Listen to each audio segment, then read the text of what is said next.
kung ikaw ang magde-decide kung papaano i-handle ang investigation ng flood control project, paano ito gagawin?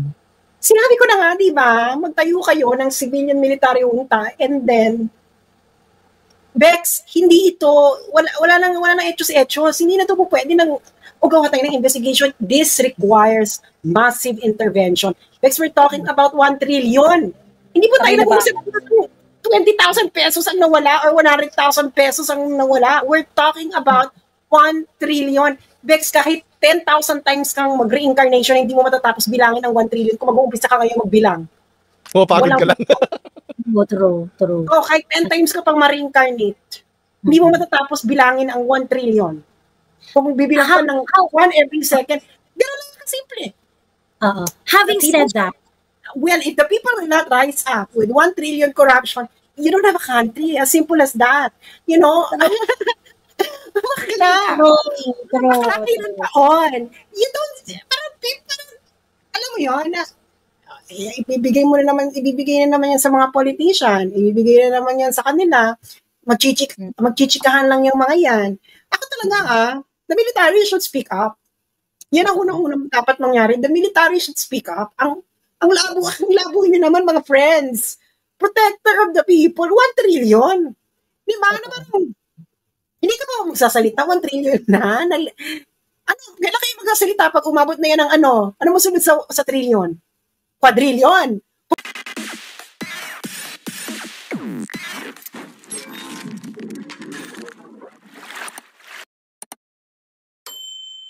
Ayun na si Sas. Ano sila makukulong dyan? Ayan. Hello, Sam. Hindi red yung lips. Ano na naman yan? Ano na naman? Teka, mag-share muna ako. Sige. Ayan. Kakwentuhan ko si Caillou. Ayan. Ano yan ang tawag dito? Unity niya. Ha? Unity niya si Caillou. Hanggang ngayon? Hindi naman siya hardcore political content creator. Yung mga content niya is really more of logic, bini-breakdown niya yung mga arguments, ganyan. Yung mga ganong etchos, balungos. Ayan. So, yun. So, in-invite ko siya na mag-live together. Kasi nga, interesting din naman yung mga views niya eh. You will not exactly agree in many political points. Pero pagdating dun sa pag-breakdown ng mga argument, I think you can parang have a fruitful discussion kasi solid yung mga solid yung mga kinembot. Ayun lang. But anyway, ano masasabi mo, Sas, na nagtatawag na sila ngayon ng independent body to investigate the flood control project? Ay, sinabi ko na nga sa'yo, isa na ang solusyon dyan. Patawag lang, for the purpose na civilian military junta. But will they do that? Dapat retired military para hindi na beholden sa administration. They can already take whatever they want, ganon. Ayun. Retired military. Kaso I don't think yun ang gusto nilang gawin eh. Ayun. Let's talk about the flood control project investigation. Ayan. Well, kasi ako di ba? Pragmatist ako, so goal oriented ako eh. So may mga correct steps depending on your goal. Kasi kung goal talaga is to prosecute, of course, kailangan mo ng team ng mga justices, yung mga di ba? Kasi nakadepende, pero agree ako sa sinabi ni Sas kanina. Pati ni Mayor Magalong, yung mga sinuggest niyang mga kasama doon sa team, right? Kasi importante si Mayor Magalong kasi meron na siyang track record na may binangga siyang presidente. May track record na siyang ganon. So, importante siya to actually lead that investigation. Kasi kapag yung nagli-lead is walang takot, of course, yung mga kasama niya, okay, let's do it. Bahala na. Although, siguro, pagkakasa ko sitting mayor kasi si Mayor Magalong eh. So, baka magkaroon ng conflict. Kasi nga, ang naming of flood control projects would come from executive hierarchy. Ganon. So, not unless they're going to create, parang i-define nila yung mga, like for example, pagka project na would involve Baguio City or Cordillera, hindi kasama dun si... Hindi siya kasama. That's a good idea, yeah. Kumbaga, kailangan gawin ng magkaroon ng nuances para to be safe. Tsaka may check and balance din sa investigation, parang ganon. Makes sense actually. Kasi baka doon kapag doon sa lugar niya, kumbaga medyo conflict of interest, baka kasi kung siya iimbestigahan, parang babalik tayo doon sa idea na inimbestigahan mo yung sarili mo, parang ganon. Yes. And that okay. will make sense. That will work against him. Ganon. Kasi syempre ibabato sa kanya yan na parang how can you independently investigate kung sa area mo nangyari yung mga etos na ganyan. We have to be safe. Mas maganda. Oo. Pero ako, ang take ko kasi dito, kapag ka kasi ang kinuha mong ruta is independent, sa akin okay ideally, if we are in the perfect world, maganda yung independent commission, independent body na mag-investigate ng flood control project. Kasi, that's the first step in unraveling lahat ng katarantaduan na nangyayari dito sa... Depende ko sa goal.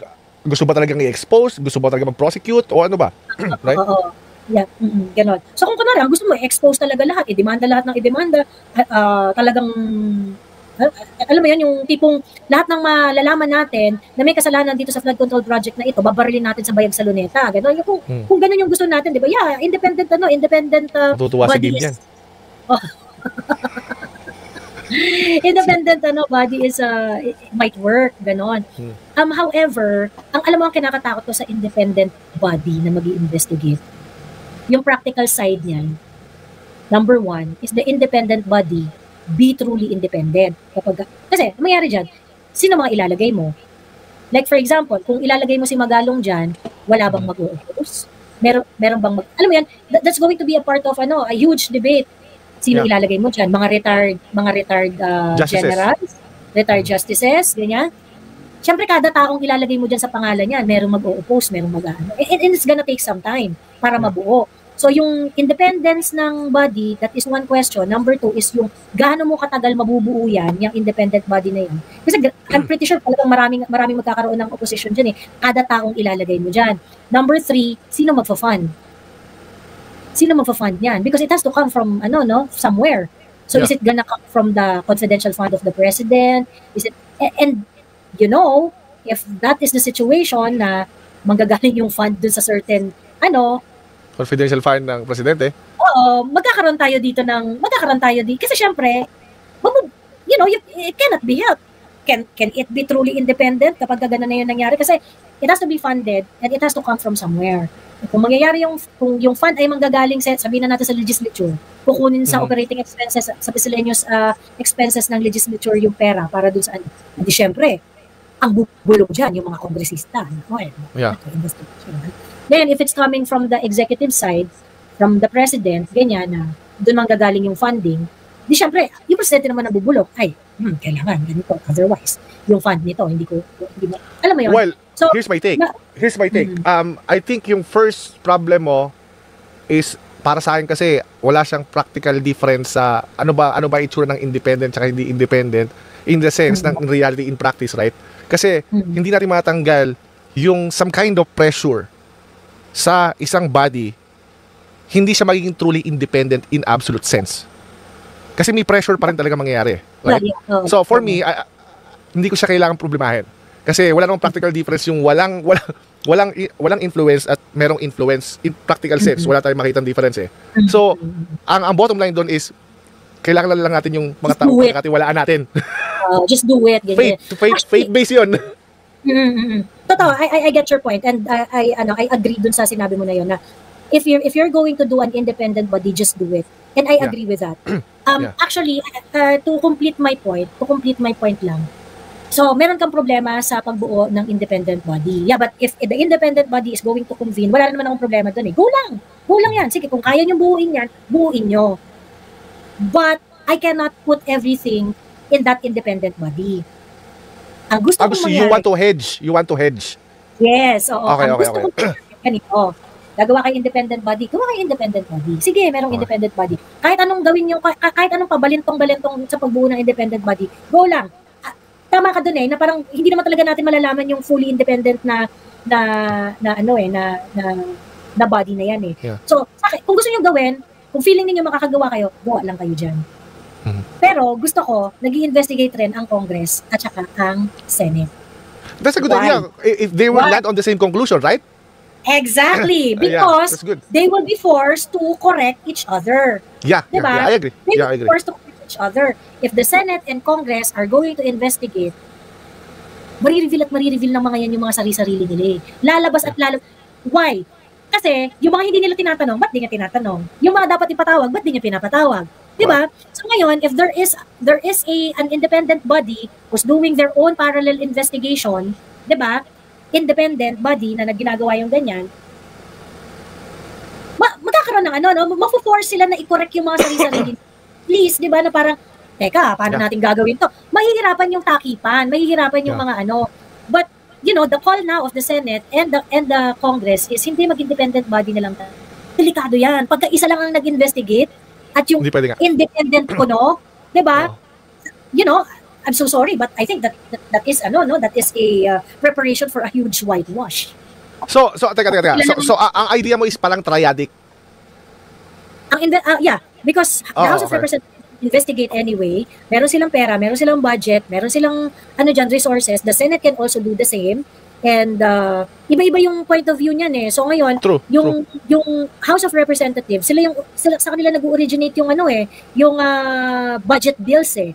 So yung point of view niyan, kita mo talaga matatakbuhan ng mga manok diyan kasi matatamaan sila dyan eh. Pag in-investigate nila yung sarili nila, matatamaan sila. So ako, I want to see. Do you really want to know what is going on, House of Representatives?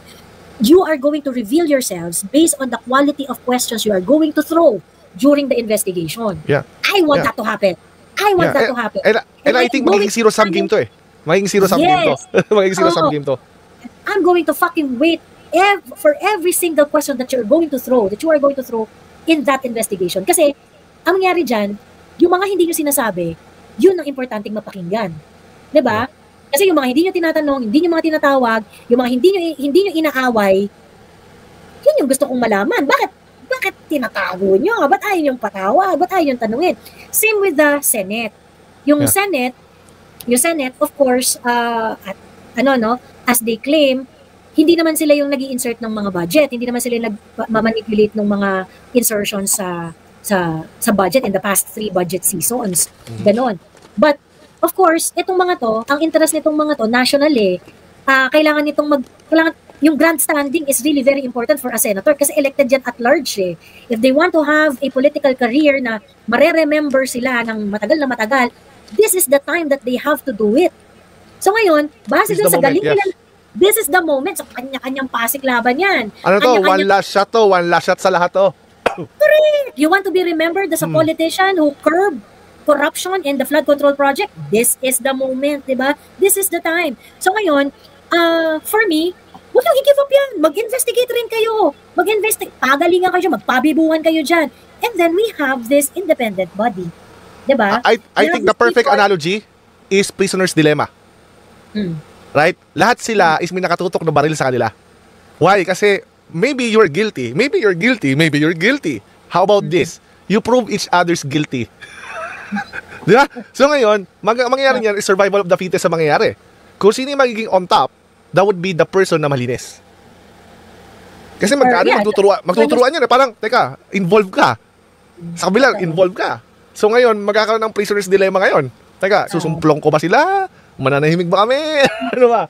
That is the first step in solving the problem. We admit that everyone is corrupt. Yeah. Diba? Ngayon, we admit that everyone is corrupt. Then, prove it. Kung sino yung, pag-prove pa yun. I-prove niyo isa't isang guilty. I-prove ninyo who is the most corrupt. Diba? I-prove nyo kung sino yung most corrupt dito. Diba? I mean, let's end this bullshit. My God, alam naman plan obsolescence yung flood control project. You do not really want to build a flood control project that will last, for years. Gusto niya lang talaga gumawa ng flood control project na masisira kahit mga pipitsuging ulan because you want another budget for that sa next budget season. Diba? Ganun lang naman yun eh. Pero maganda yung idea mo na magiging triadic yung dating niya, House, Congress, and Executive side, no? So, lumalabas, kung ano mangyayari, mangyayari kasi niyan is, okay, i-expose natin to. Kasi ang pinakamalinis dyan would be the person na walang sinasanto eh. Yung hindi takot magtanong. Right? Kasi Tapos tatanungin sila lahat nun. logical yung questions, ganyan. Tama, oo. Actually, eto na yung moment na kung sino yung honest, siya yung magiging pinakamatalino. Correct. Oo. Lahat Correct. na sinungaling dito, matatalo kahit Oo. gaano kakagaling. Lahat kulong. Ayun. Tama. Maganda yung idea mo actually. Oo. Si Sas, I'm pretty sure, may ibang idea to si Sas. Hello, Sas. Contrarian. Contrarian view. Ano na naman? Kung ikaw ang magde-decide kung papaano i-handle ang investigation ng flood control project, paano ito gagawin? Sinabi ko na nga, di ba? Magtayo kayo ng civilian military junta and then Bex, hindi ito, wala nang etos-etos. Hindi na ito po pwede nang gawa tayo ng investigation. This requires massive intervention. Bex, we're talking about 1 trillion.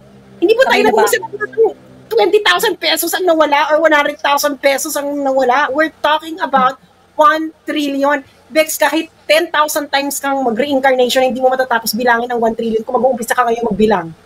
Pagod ka lang. True. Kahit 10 times ka pang ma-reincarnate, hindi mo matatapos bilangin ang 1 trillion. Kung bibilang ka ng 1 every second, gano'n lang kasimple. Having said that, well, if the people will not rise up with 1 trillion corruption, you don't have a country. As simple as that. You know? Bakla. Nakakakilan taon. You don't, parang, alam mo yun, ibibigay na naman yan sa mga politician, ibibigay na naman yan sa kanila, magchichikahan lang yung mga yan. Ako talaga, the military should speak up. Yan ang unang-unang dapat mangyari. The military should speak up. Ang labo niyo naman, mga friends. Protector of the people, 1 trillion. Di ba? Hindi ka pa magsasalita, 1 trillion na. Kailan kayo magsasalita pag umabot na yan ng ano masunod sa trillion? Quadrillion. Pag umabot na yan ng quadrillion? Ganon? Hindi ka talaga, Joy, darating ang panahon, kagaya ngayon tayo, Bex, ang corruption na sa Pilipinas, 100 trillion na. Ayaw pa rin nilang investigate. Ayaw pa rin nilang mag-alsa. Ito pa investigation pa rin ang iniisip nila. Look, yung kay Napoles, how much was that? That was in the billions, no? I think. In billions. Even more than. Scam worth. Let me check real quick. 10 billion. 10 billion.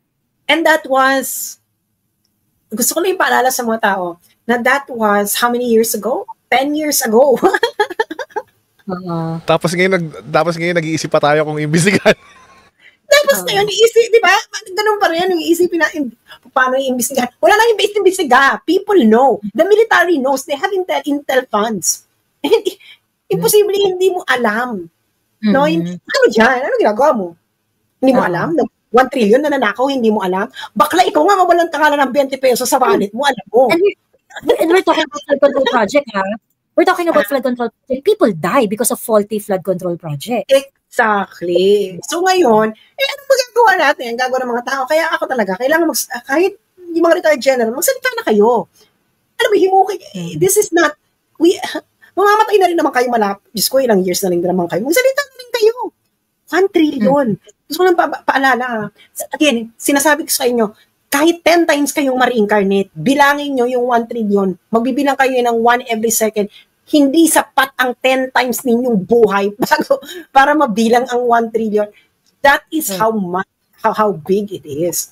So, ako talaga, wala na. Na parang, kay Janet Napoles, 10 billion, siya lang yung nakakulong. Ito. Napunta ko sa kanya lahat yung 10 billion. Di ba sabi ko, siya commissioner lang to. Alam mo yan, si Vizcaya, bakla commissioner lang yan.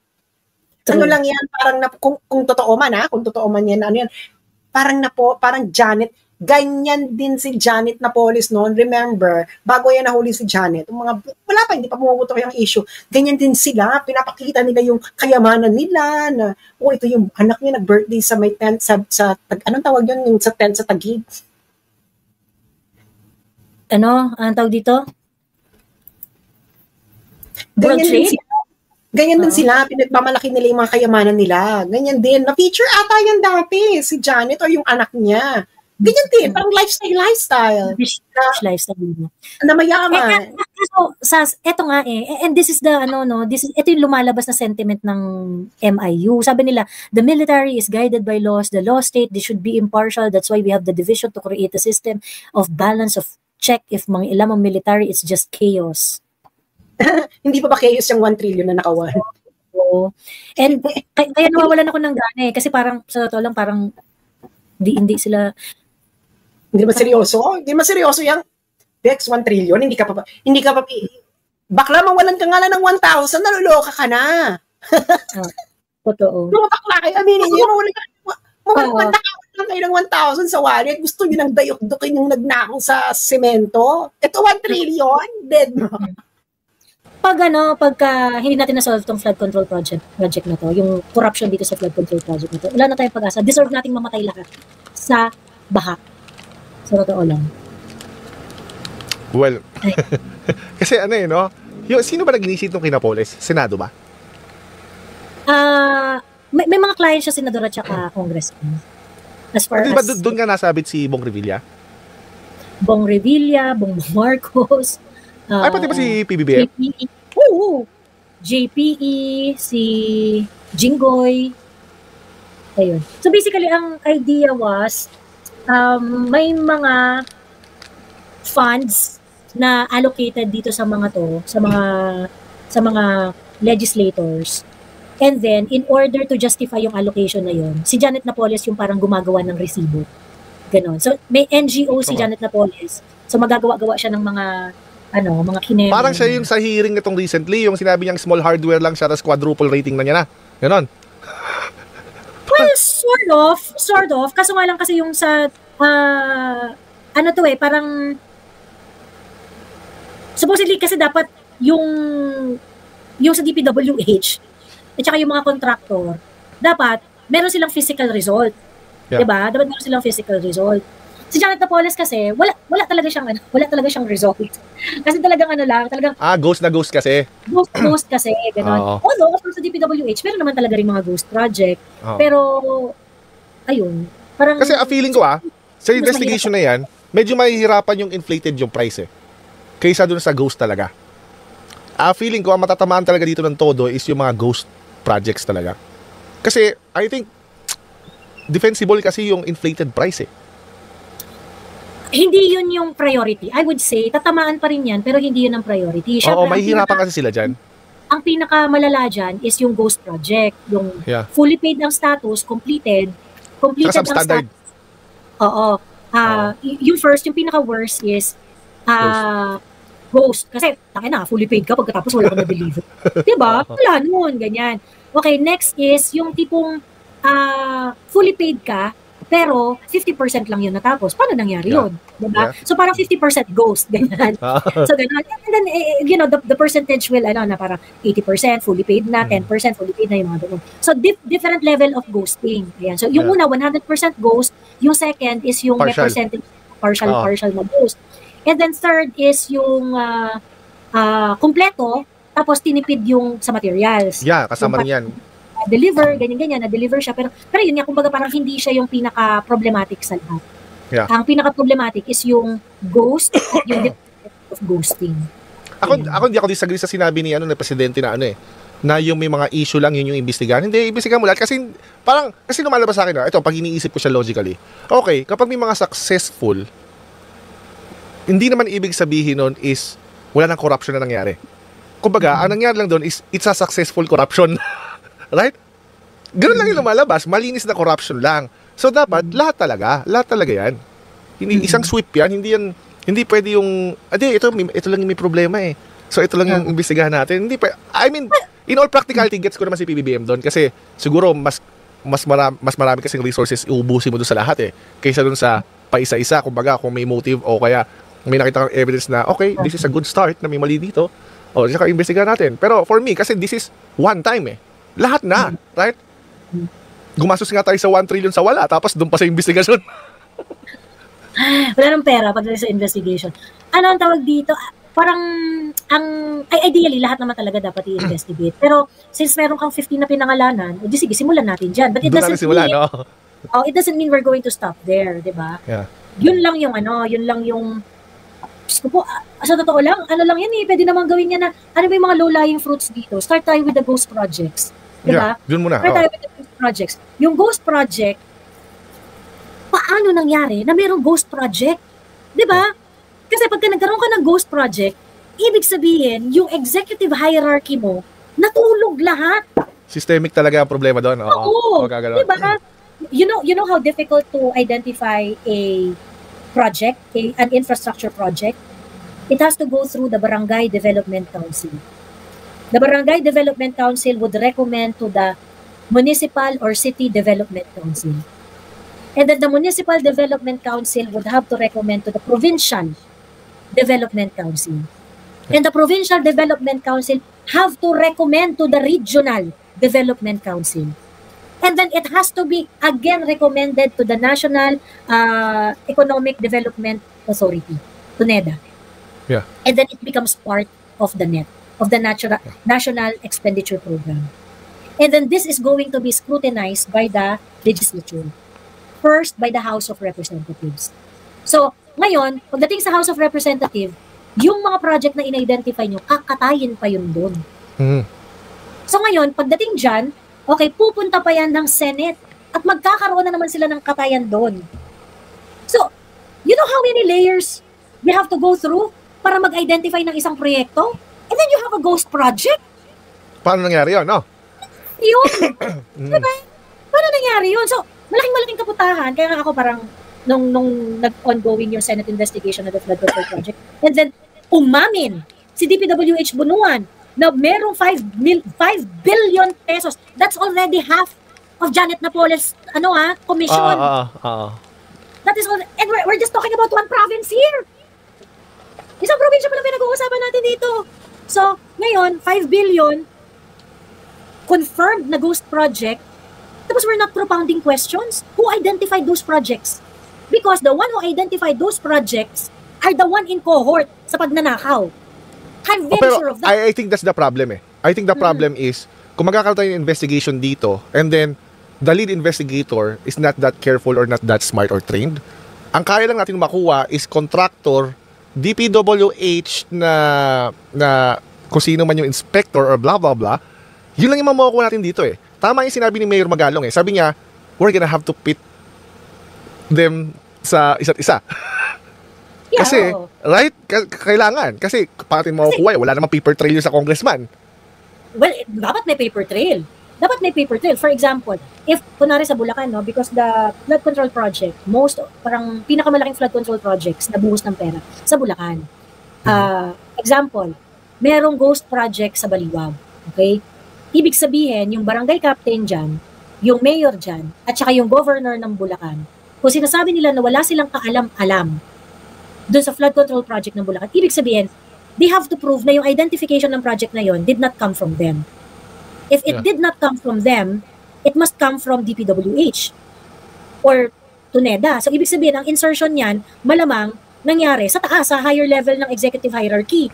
Yeah. Or kung hindi rin naman nangyari yon sa Regional Development Council or sa NEDA or sa NEP, kung hindi yun nangyari doon, ibig sabihin, nangyari yan nung deliberation ng budget sa Congress. Diba? And all of this should have a paper trail because all projects identified in any locality must be deliberated and identified and justified because pupunta yung pera ng bayan dyan Hindi, pero Joey, what if they justified it? Kung wala, they were successfully, they were able to successfully justify it, but the problem is yung pagpunta doon sa implementation, doon nagkaroon ng problema.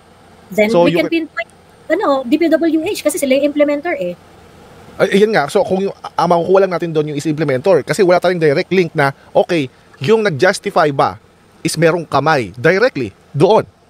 Right? So, yun yung walang paper trail. Kasi lahat ay pumasok sa process na justified, blah, blah, blah. Ano pagdating doon sa implementation, doon nagkaroon ng gap. Actually, remember yung speech ni Ping Lacson, pinangalanan niya si Arnan Panaligan, na merong flood control project sa merong flood control project sa Oriental Mindoro, first district ng Oriental Mindoro.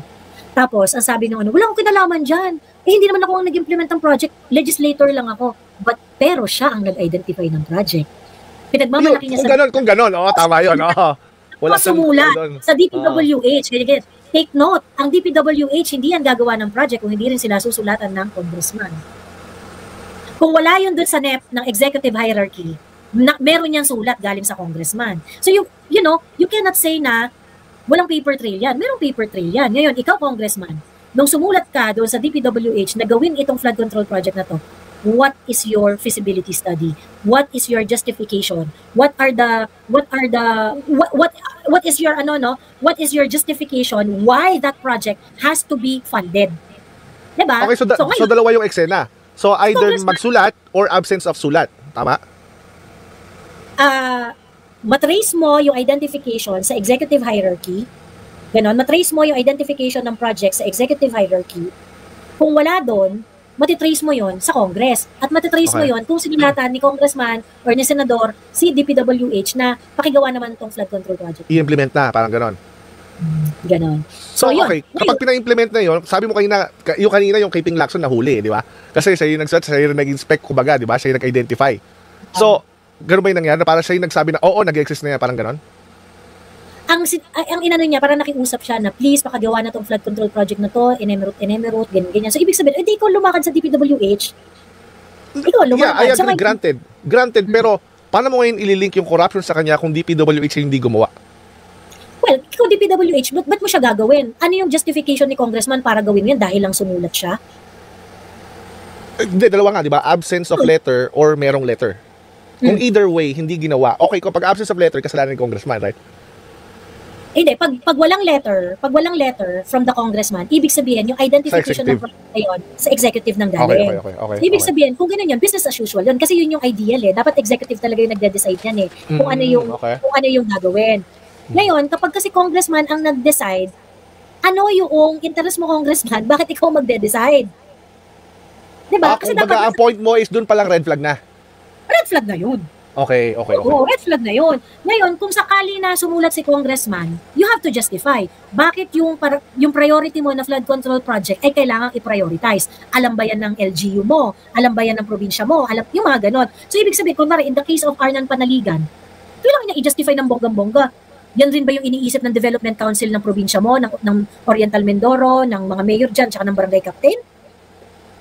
Ngayon, kung hindi alam yan ng mga local government officials doon, what made you think na dapat yan ang unahin? Ano basis mo? Diba? So, ibig sabihin, ikaw yung may interest na gawin yan. At bakit meron kang interest na gawin yan at yung mga local leaders ay hindi naman interesado? Pero interest doesn't prove kasi yung guilt yun yung iniisip ko, may gap pa rin Kumbaga meron siyang link pa rin. Yeah, I agree. I granted all of what you said. Pero paano mo ililink deductively yung okay, yung interest niya, yung recommendation niya is actually a link na siya napunta sa pera. You're not supposed to identify. The one should identify is the executive. If the congressman is going to identify a project, okay, the legislators, okay, their job is to decide where the money will go. Okay? Where the money will go. Their job is to na parang popondohan ba natin to hindi to popondohan. Kung ano yung popondohan, okay, yung project mismo na popondohan, dapat wala silang say to. Kasi executive na nagpe-prepare. So illegal yun yung pagbibigay ng letter? Illegal yun? Well, pwede niyang i-justify pa rin. Pwede pa rin i-justify ni congressman. So kung kunwari ako si Arnan Panaligan, ganito yung magiging lusot ko dyan. Okay, hindi. Kaya ako naman to inilakad sa DPWH kasi nakuusap ko si Mayor, Barangay Captain, nakuusap ko si inapagdesisyonan naman namin ito sa Development Council, ganyan-ganyan. Talagang ito ang numbers diyan. Marami kasing masisave na buhay pag inuna to, ganyan-ganyan. Yun ang magiging lusot ni Arnan Panaligan. Pero pag hindi niya na-justify yan, pag hindi mo nabigay yung enough reason kung bakit kailangan i-prioritize yan, pork barrel yan. Okay, let me push back. Let's say na-justify niya, pumayag, na-verify din na pumayag sila mayor, sila kasi they're all in it. So, paano yun? Sino yung, lahat sila magiging guilty, something like that? Ganoon ba? Well, then you have to look at the you have to look at the compliance to the compliance of the project in itself. Kasi nga, yung project na yon, kaya naman siya na-highlight kasi nga defective. So ngayon, kung kunwari, na-justify on paper, si Arnan Panaligan pala ay nakipag-usap kay congressman, meron palang enough justification kung bakit to i-prioritize. Then, kung lahat sila nag-agree at ginawa yan, yung project na yan, then all of them would be liable to the faulty project. Diba? Pinayagan nyo yan, pinondohan nyo yan, pagkatapos, nung ginagawa yung project na yan, dispalinghado, lahat kayo umokay? So lahat sila magbibigay ng approval na okay na yan pag finish na, gano'n? Hindi naman, may kanya-kanya silang roles. May kanya-kanya silang roles. Pero ibig ko sabihin, because of the fact that you identified that project, you have to follow through. Diba? Correct, oo. To follow through. In-identify nyo yan eh. Nag-decide kayo na dyan gagastusin ang pera ng bayan. So it's your responsibility bilang mga government official to make sure na lahat ng sentimo na gagastusin para dyan sa flood control project na yan ay mapupunta dyan. And you slept on it kasi... Okay. So parang lumalabas is they will be pinned by virtue of negligence. Tama ba?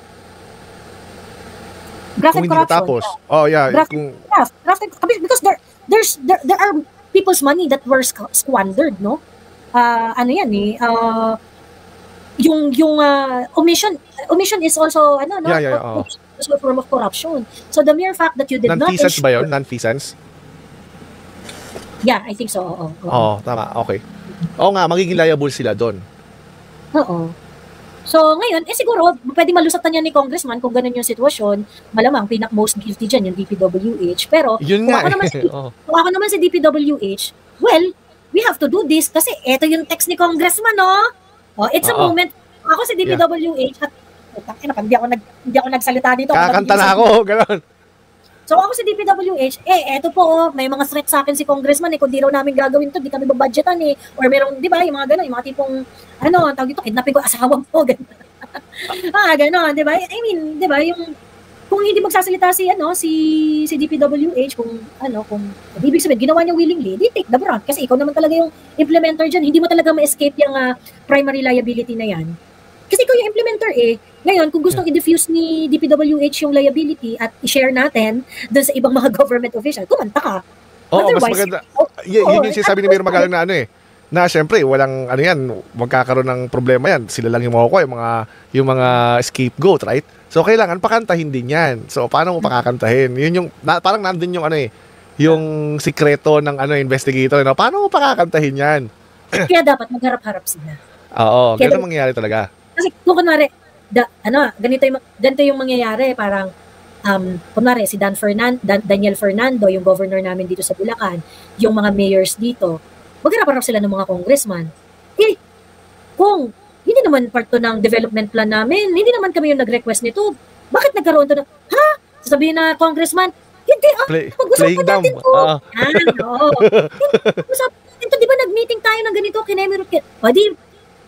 in order to protect themselves, many of them will try to, to parang... provide evidence na ngayon. Puro evidence na ngayon. Wala akong kinalaman dyan, hindi yan dumaan sa akin, hindi namin napag-usapan yan sa mga development council meetings namin. So this is purely the decision of our congressman. So kung meron kayong dapat sisihin dito, ang sisihin nyo, si congressman at saka si DPWH. Diba? Ganun sasabihin ni governor. Ganun. Well, I'm pretty sure meron pa rin ibang pwedeng ikaso dyan sa kay governor or whatsoever. Pero ibig ko sabihin, hindi na si governor magiging most guilty. Diba? Yeah, hindi na nga. Ayun. Pero kasi technically naman talaga sa hierarchy, hindi naman talaga siya dapat yung magiging most guilty Sino? Governor? Yeah, oo. Pero nangyari sa probinsya mo, imposible hindi mo alam. Hindi, pero kumbaga kung sa natural consequence, hindi talaga siya yung most guilty. So tama lang din yun. Kasi ang iniiwasan kasi natin dito is makawala yung most guilty. Yeah, oo. Oo, yun ang iniiwasan natin dito Ang pinaka-ano dyan would be kung sino yung nag-identify ng project at saka kung sino yung contractor. Yeah. Yun. Oo, kasi yung nag-identify ng project, yun yung magkakaroon ng motivation na nakawin yung pera. Like for example, sa Ghost Project, ba't mo i-identify yung Ghost Project na yan kung hindi mo naman pala nanakawin yung pera, di ba? Diba? Yeah. I mean, ba't mo i-identify yung project na yan? Sinong nag-identify ng Ghost Project? Kaninong suggestion yan? Kung kaninong suggestion yan, yun ang nagnakaw ng pera. Ganun.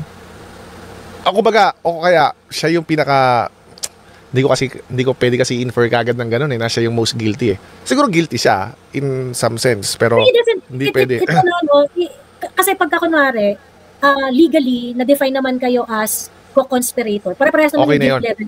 Okay na yun. Okay. Hindi mo na kailangan mag-decide kung sino yung pinaka-guilty dyan. So, kasi kung kunwari, kayo, nag-conspire kayo para gawin to, di ibig sabihin, para-parehas ng level ng guilt yun Pagka naging co-conspirator ka, yung pinaka-principal at saka ikaw, at na-declare ka na co-conspirator, para-parehas yung liability niya. So, mag-share kayo. Oo, para-parehas kayo ng consequences niyan. Unless, of course, merong isa na sisigaw na parang, hindi naman nakuha State witness. Magsa-state witness ako, akong iba, ganyan. Ngayon, doon magkakaroon ng deal yung government sa kanya. Oo. Sige, kung may ilalaglag pa itong mas malaking tao, may ilalaglag pa itong senador, or secretary, or USEC, or whatever, ganyan. Yeah. Okay, gets. Ayun. Kasi tinatry ko lang siya, actually, hindi ko alam yung hierarchy. Yun, na-explain mo sa akin. Alam ko lang yun. Ayun lang. So, yun naman kasi yung cross, I'd like to think, yun yung cross between, kasi syempre pagka logical ka mag-isip, that's one thing, that's half of the battle won. Yeah. 'Di ba? Yeah. Pag logical ka mag-isip, that's half of the battle won. But at the same time, kung meron kang additional knowledge on procedure, meron kang additional knowledge on the law or on the subject matter, it makes you it's inevitable that it's gonna make you sharper kasi you are equipped with the logical thinking and the information. Saka tamang problema yung sinasolve mo. Kasi kung hindi mo alam, hindi mo alam yung tamang problema. Okay, hindi mo alam yung tamang problema. So, yun. So, kumbaga, kaya nga parang, that's why I like your, I like your analysis. Kasi, hindi mo, nililinaw mo yung limitation doon sa discussion. Correct. Ang dating dito sa area na to, hindi malinaw sa akin kung ano yung, proseso. Kung ano yung proseso doon. So, therefore, handun ka dun sa parang, ano ba yung logical consequences if then you have scenario 1, scenario 2, scenario 3. Hypothesis, yung mga hypothesis, ano yung plausible. Ano yung plausible. And then, from there, it is easier to, actually, na-discover ko, hindi, mali pala yung hypothesis ko kasi ito raw yung proseso Okay, yung pangalawang hypothesis ko yung gagamitin ko ngayon. So, actually, falsify, di ba? Pasok pa rin, ganun nga ginagawa ko. Kasi, syempre, hindi ko naman kayang alamin. Kung ang nakakaalam kasi niyan, yung mga expertise dyan. So, syempre, yun yung limitation ko. Kaya ko siyang i-infer, like deductive, or abductive, or inductive, pero hindi ko alam yung proseso. Kulang pa rin. May gap. Kaya nga sabi ko, actually, gumawa rin ako ng kanta nito Laging may gap sa knowledge natin. You cannot help it. Correct. Kaya ka nga nag-i-inquire to actually discover more information. Yun nga yung problem, yun nga yung point nun. Pero, you will start with incomplete information. That's just inevitable. So, yun yung tinuturo sa pagiging pragmarites. Pragmarites. So, kaya ako, I just can't kapag kunwari, yung, yung mga pink, yung kunwari yung kagaya nila Gabe Pineda. I just can't. Kasi parang, salat talaga sa logic. I'm sorry. Yeah. Salat talaga sa logic. Parang, girl, it puro assumptions. Puro assumptions talaga. Oo, puro assumption talaga. Parang, girl, it doesn't follow. Ano ba? Hindi automatic na gano'n. Hindi yun yung parang, yung tatay nyo EJK, ganyan. Girl, kung ang papatayin ng tatay namin ay yung papatay sa amin, we can take it any day, di ba? Of course, walang gusto ng mamamatay. Sino ba may gusto ng mamamatay tao, di ba? Saka kung gusto ni Digong yun, edi, tignan siya ng guilty. Kasi proud siya dapat doon. Oo. Diba? But if you're telling me na ang papatayin ng tatay namin ay yung papatay sa amin, we don't okay lang. Okay lang. Kung hindi papatayin ni Digong yun, kami yung patay. Diba? Well, actually, weirdly enough, nag-agree sa akin si Gabe dyan kasi dibigay kong alternative is, okay, sinasabi mo yung mga nag-sexually harass, ay sinasabi mo is, ang gamot mo doon sa mga yung biological kasi yung nangyayari, di ba, nasa utak nila, ganyan ginagawa nila, may mga visual cues, blah, blah, blah. Okay, so ngayon, ang sabi mo, ang gusto mong solusyon doon is, i-call out sila? Okay, ito yung alternative ko. Let's kill them all. Nag-agree siya. So, dapat nag-agree siya dyan. Right? Pero hindi nga kasi sila ganyan Yes, Sasper. Sino ba yan? Ay, nakamute ka yata. Sino ba? Ha? Sino ba yan? Sino ba yan? Si Gabe. Gabe Pineda. Ito yun rin yung yung West Philippine Sea atin ito. Siya yun? Ano rin siya dyan yung parang... Admin? Yun, siya yung, hindi yung, siya yung nag-advocate siya ng nag-advocate siya na ipaglaban ng West Philippine Sea, ganun. Okay. Tapos? Ay, hindi kasi may debate sila nung Gabe Pineda earlier. Ngayon, ang premise ng debate was, for Gabe, hindi nagmamatter ang women's clothing sa sexual assault. Or harassment, oo. Or sexual assault or harassment or ganon. So, ibig sabihin, wag raw sinasabihan ng babae kung ano ang isusuot niya. Kasi hindi naman doon nagmamatter. Napaka naman yan. Parang, lalaki ba si Gabe? Oo. Sabi niya. Diba? Parang, alam mo, nag-aral ako ng all-boys school, no? Yung mga ganyang eksena na hindi nagmamatter sa lalaki yung suot na babae. Tigilan nyo ako!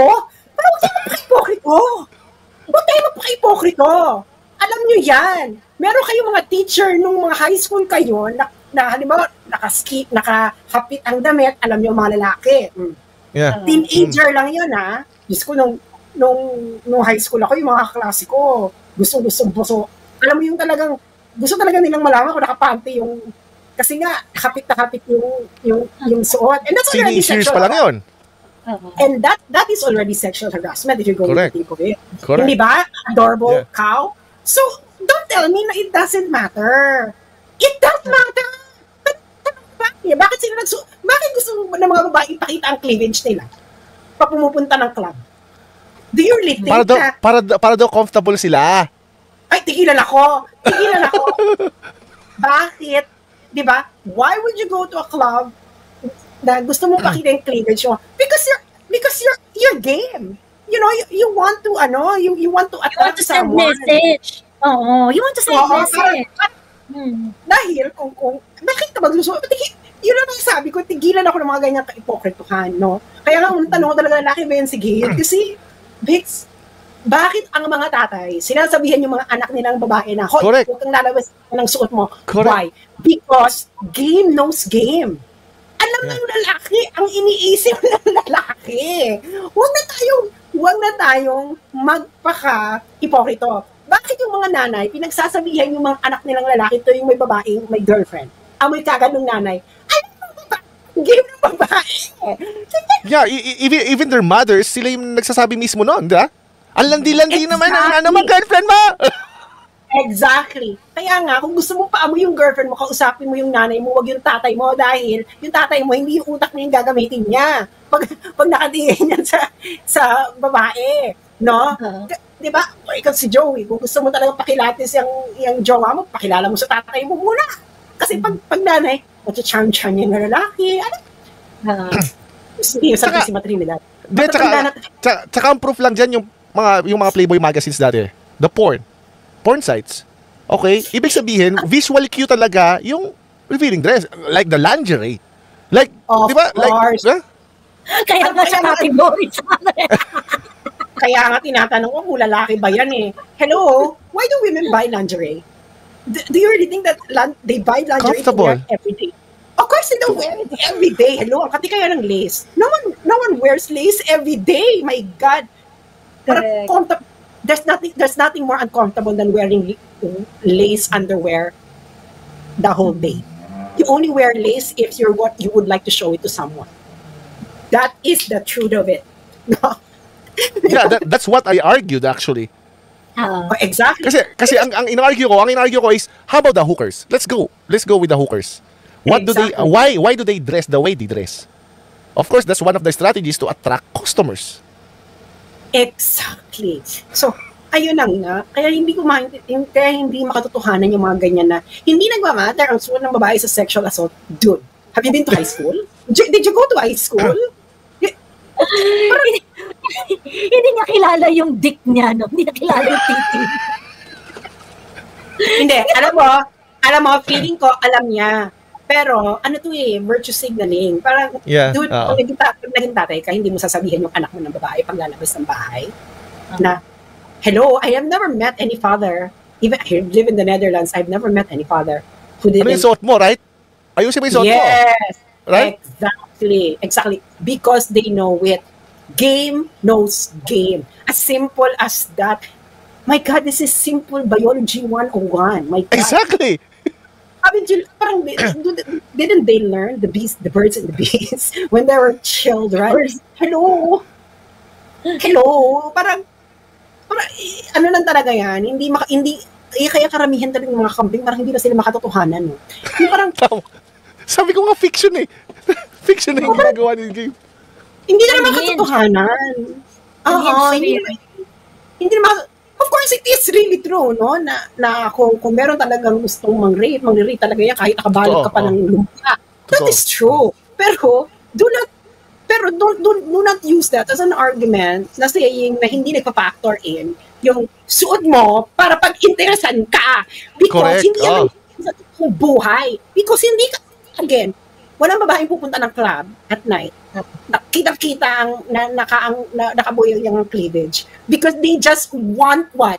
To have, to hear the music? Of course not. Suso mo, no? Dahil gusto mo maka-attract ng boylet. That is the truth of it. Well, kung tsaka ang natrack mo, sexual harassment. Charot. Huwag na tayo magbulahan. Sometimes. Huwag na tayo magbulahan. Pag tsaka yung natrack mo, ayaw mo, harassment, oo. Sexual harassment ka na. Pero, saka diba, mitigating circumstance ang being provoked, right? Being provoked? Oo, diba? Ginagamit siya to mitigate, diba? Yeah, pero hindi siya. Pang ano lang yun, pang physical. Pero hindi ka pero hindi yung pinrovoke ka para mang-rape. It's different. Like for example, nakikipag-flirt yung babae, right? Yeah, pero hindi siya kasama. Hindi siya magiging mitigate. Kasi ang magiging measure consent. Ang magiging measure ng consent. Consent. Pag nagsabi siya ng so ibig sabihin ang i-argue nila is implied consent. Doon sa walang implied consent. Wala kasi implied consent eh. Pero ang ano lang talaga diyan, ang eksena talaga ng buhay diyan. Ulit tayong dumaan dun sa crime ba yun or hindi. Ang ano lang talaga dyan is, there are some situations na we might feel sorry that you experience it. But we know, as real people, na you brought it to yourself din, girl. You brought it to yourself din kasi.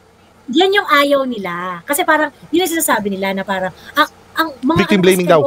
Oo, nag-victim blame kayo, tsaka doodles kayo kasi sinisisi nyo ang biktima, ganun. So, actually, isa sa mga argumento ko yan. So, wala silang mga naging honest friend. Sa totoong buhay, sa mga buhay nila. I mean, mga honest friend, pag ikaw nagsasuffer ka, talagang, dahil kilala ka ng friend mo, sasabihan ka ng friend mo, alam mo, kasalanan mo rin yan eh. Sasabihan mo ba yung kaibigan mo na, you're victim blaming, magaganyan ka ba? Parang, doon tayo sa totoong buhay.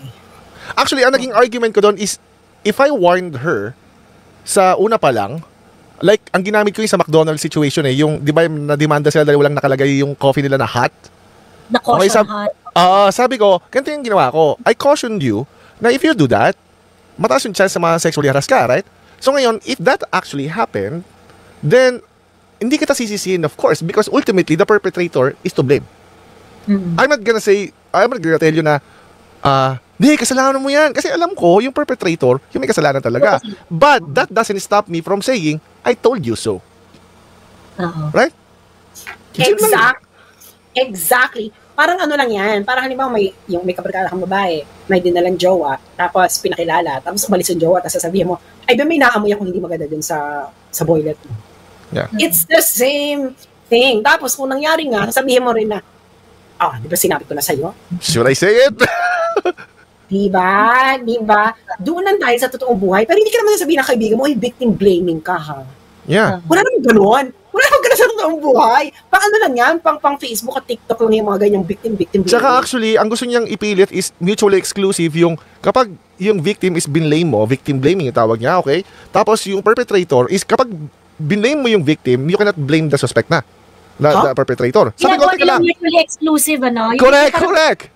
You you cannot blame the perpetrator kapag nag-I told you so ka dun sa victim. Exactly. Sino naman gumawa ng rule na yan? Siya. Sabi ko kasi may third option eh. I can blame them both. Oo. Exactly. Pero- Actually, yung blame mo sa kaibigan mo, it's just a slap on the hand. Yeah. Ikaw kasi, di ba ganyan yan eh? Ikaw kasi. Pero yung blame mo dun sa gumawa, isinadayok-duk mo sa... Baka patayin ko pa. Exactly. Magkaibang degree yun. Magkaibang Oo. degree yung friends. Yung sa friend mo, it's a slap on the wrist. Ikaw kasi, Tapos yayakapin mo pa, di ba? Ikaw kasi eh. Tapos yayakapin mo pa. Yung isa, tarantado ka, papatayin kita. Ganon. Nadayok-dukin mo. So, parang parang wala parang, ewan ko sino ba to? Wala ba, parang yung emotional, yung emotional intelligence niya, parang kakaiba na parang, ha? parang, yung emotions mo, walang gray areas. Ano to? Ayun, sinabi ko, actually, dichotomous thinking ka. Yung ginagawa mong black and white. Oo. If not this, then this. Ganon. Yeah, di ba? Parang, pwede namang magsabay-sabay yan, di ba? Pwede ka naman sila i-blame parehas. My mind is so broad that it can accommodate, no? A lot of Pero hindi things. sila equal. Pero yung blame ko sa kanila, hindi equal. Of course. Yung kaibigan ko na ginawan mo, Still a victim. Siya yung victim. Correct. Tarantado, alam ko tarantado, winarning, ang eksena ko sa kanya, winarning na kita, yun ang eksena ko sa kanya, sa kaibigan ko. Winarning na kita, di ba? Tapos hindi ka nakinig, ganyan. Pero, pagdating dun sa perpetrator, tarantado kang hayop ka, demonyo ka, gano'n. Di ko na kausapin, baka pagplanuhan kong itanim yun sa ano eh. Ka-EGA mo yan, di ba? Oo. Portada idigong. Joke lang. So, magkaiba yung na yun, ha? Magkaibang level na yun. O iba. Diba? Kung hindi mo makita yung pagkakaiba nung dalawang yun, ay may tawag dyan. Low IQ? Parang nakakaiba yung rule na yun, ha? Pag binblame mo na yung isa, hindi mo na pwede i-blame yung isa. Anong rule to? Kaya sabi ko, actually, why are you making it like a dichotomous choices? Sabi ko, I can do both. Na may third option ako binibigay sa'yo. Ngayon, ang problema is, we don't do that in reality. Yung sinasabi mong, let's blame the victim. Ultimately, we don't do that in reality. Kapag nangyari na yung moment na yun, you don't even speak. That's how it works in real life. Pero, that doesn't stop you from saying, I told you so. Correct.